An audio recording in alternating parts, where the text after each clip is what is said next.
Bam Bigelow, that was another one. The Bam Bigelow. You're not the only one that's had problems with him. Oh, no? Buffalo was also. Really? I didn't know about the others. Had problems with Bigelow as well. Really? Bam Bigelow is he's a loudmouth.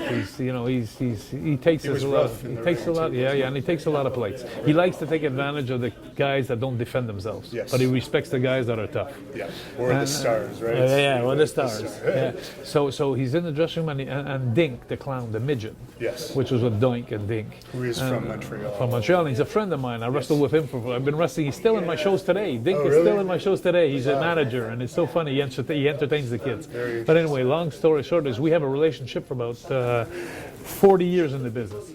Now it's 37 for me. So 37 years we've been together, and we've been up and down the roads together on the road. So anyway, he's in the dressing room, and they start picking on him. Like, they start picking on him and giving him, and so Tiger Jackson, which is Dink, comes to see me, Tiger, and he says, Jacques, he says, I think I'm gonna go home. He says, I think I'm gonna quit. I said, well, why? He says, well, because they just put some juice all over my shoes. They wet my shoes when I was, in the ring, and they keep playing with my stuff, my clothes, and I'm tired. I don't want to do this anymore. And they keep bugging me, and they're laughing at me. And I said, who's doing that? He says, mostly Bam Bigelow. It's him. So now I'm sitting here saying to myself, this is none of my business. Right. But I like Tiger. Right. And I don't think it's fair because I've been there. I've been through intimidation.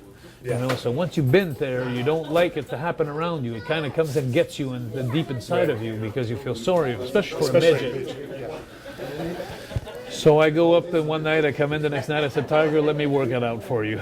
So anyway, I got to this town with Carl, and I said, I came into the dressing room, I said, in front of all the boys, I said, hey, by the way, Bam Bam, I said, the next time you want to play a joke, I said, I want you to play it on me.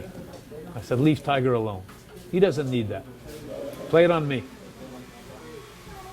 So a lot of the boys, ooh, like another, trying to put some stirrups, and he looked at me like this, and he laughed, and he was missing a teeth. He's laughing, and I looked at him. I said, no, I'm serious, Bam Bam.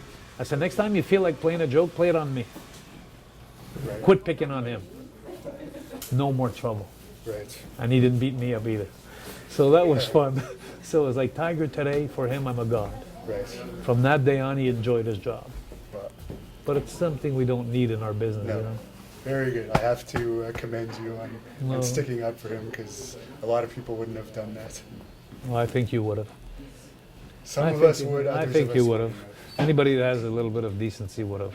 It's not fun on the road. It's hard. It's tough. We don't need to have that extra pain and being afraid.